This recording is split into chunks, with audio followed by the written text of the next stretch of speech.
I shouldn't have to make this video in 2018. The N word should be out of use and only mentioned in historical documentaries or discussions about racism. As an heir to the respectful legacy of my ancestors who fought so hard and sacrificed so much in hopes that I wouldn't even know what the word was, I am appalled that I am fighting other heirs who choose to spit on the graves of these ancestors and support a racist legacy. On behalf of my ancestors, F you.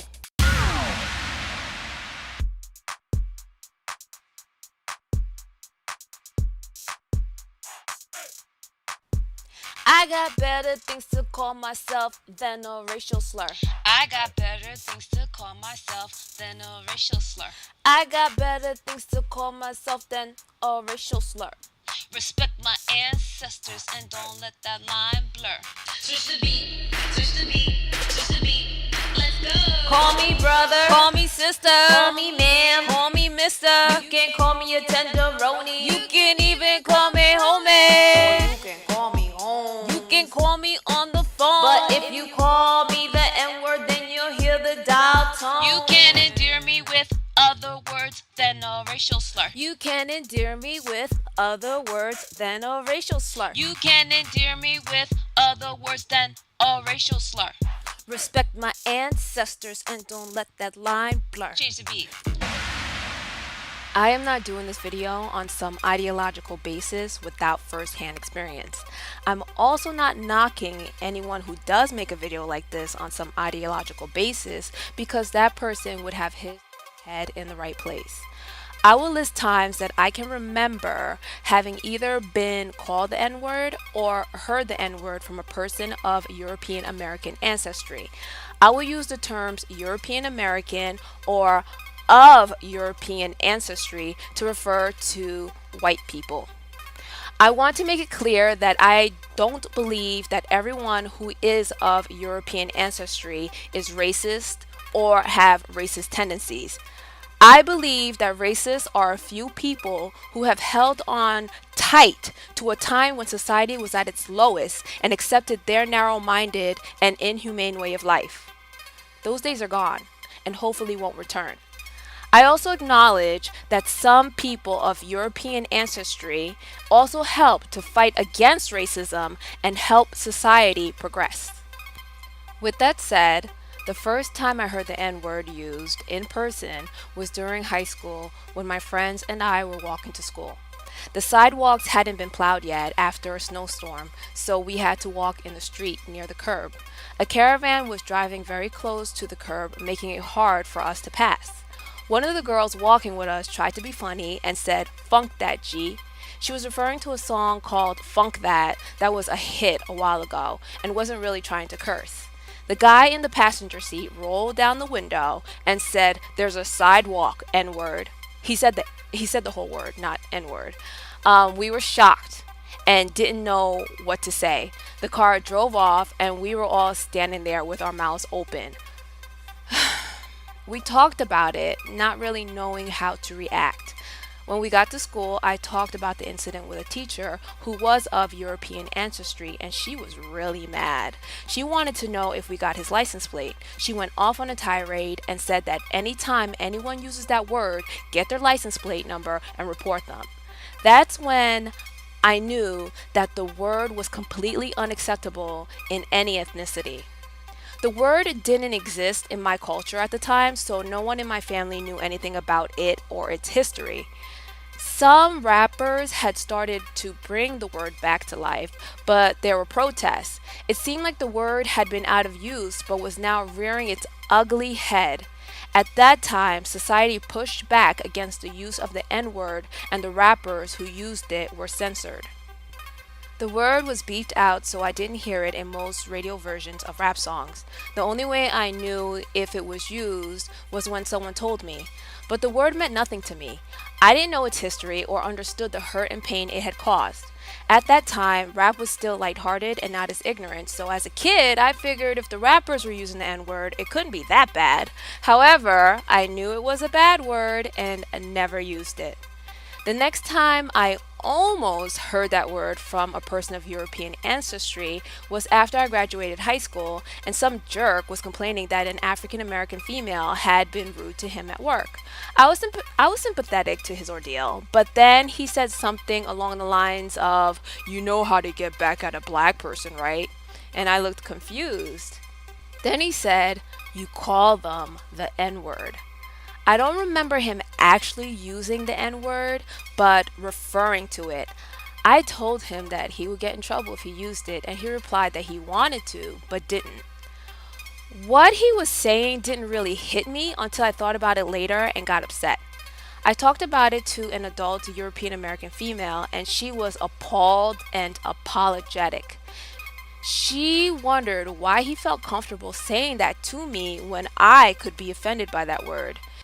She separated herself from him by saying that she would never use that word, wouldn't let her kids use that word, and no one in her family used that word.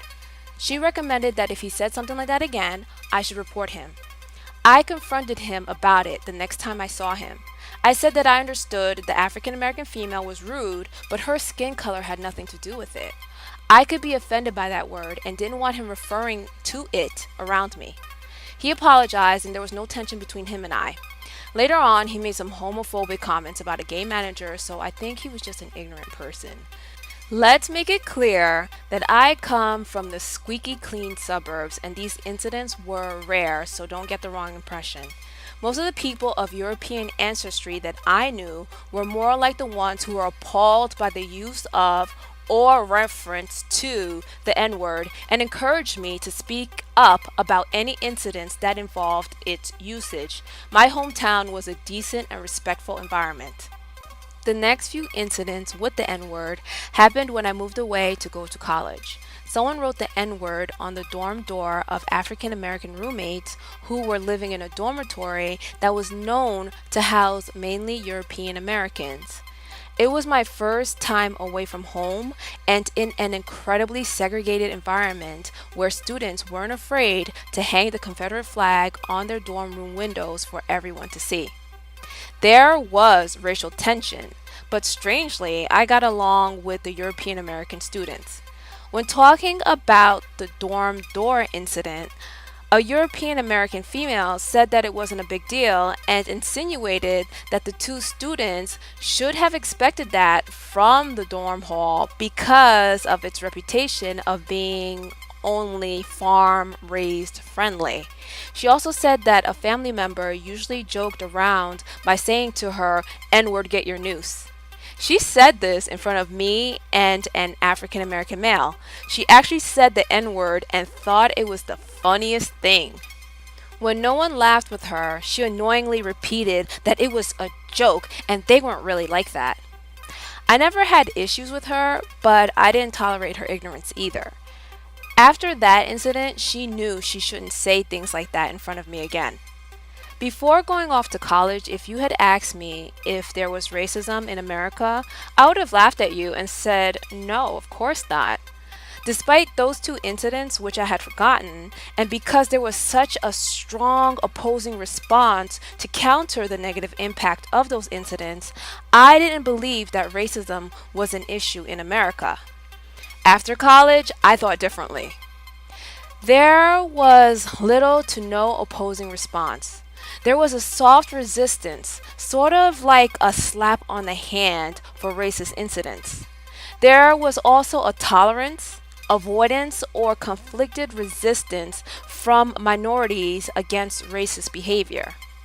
Being in this environment for the first time, I totally was in culture shock. I didn't know what to do or how to behave. I wanted to speak up like I was supposed to, but there was this invisible muzzle that hinted trouble if there was too much protest. The next incident occurred when I was on a different campus where you would never expect racism because its motto was all about being inclusive. Unfortunately, some students on campus didn't believe in being inclusive. I think I was walking to class when some female in a car was just yelling out the N word as the car drove by. There were several people around, so I couldn't say it was directly towards me. She just seemed to be yelling it out. I called campus security right away and reported her. They took the report seriously, but they probably didn't catch her. There is no telling if she was a member of the campus community or some random person. After college, there were two incidents where a random guy was trying to start a fight with me, so I told him off and he called me the N word. Then, during a low point in my life, I was forced to live in an apartment with a racist who called me the N word after I told him off when he and another person tried to pick a fight with me. I didn't choose who rented the other bedrooms in the apartment, so I didn't know him and always avoided contact with him. The landlord chose who rented the bedrooms. I called the landlord and she told him that he couldn't use that word, but it was a slap on the wrist because he kept using it. He didn't say it to me most of the times, except when I told him off again, but he would like use it to refer to other people. So he was kind of like playing it off like, oh, well, I didn't say it to her. I was talking about someone else. But either way, it should have been unacceptable. I sometimes heard him yelling it out in the streets. He got evicted for reasons other than racist comments, but the next two people who moved in were racist and called me the N word after I told them off for picking fights with me. The first two males proudly admitted to being racist and using the N word. The third one denied being a racist and using the N word, but I heard him say it more than once. I was told that after the first racist, everyone who moved in was asked if they were racist and they responded no. They obviously weren't being honest. Two of those racists turned out to be addicted to drugs. One admitted to drug use and the other denied it. The one who denied it was the same who denied using the N word. The last incident involved a female who tried to pick a fight with me, and I told her off and she called me the N word. By that time, I had my own apartment and she lived in the same building. This last N word incident happened in 2017. That's a shame. A real shame. You are probably wondering why I got into arguments with these people. There could be several reasons, but the main one is that racists don't like self respecting minorities who they feel don't act or won't be submissive to them. During all these incidents, I told each racist that the use of that word disgraces them, not me. It says something about them for using it and not me. I don't have any ties to that word and I don't use that word. It's offensive to me because it is a word that many lives were sacrificed so that it wouldn't be used to hurt anyone. The word has an ugly history of violence, torture, and oppression. I look down on anyone of any ethnicity who uses the N word. I take into consideration whether someone knows the history of that word, but at this point in time, people should know better. I wanted to make this into one video, but it's unfortunate that I had so many N word incidents to talk about. The next video will continue the discussion on why I don't use the N word. One of the main points of part 1 is that the use of the N word reflects poorly on the person who uses it.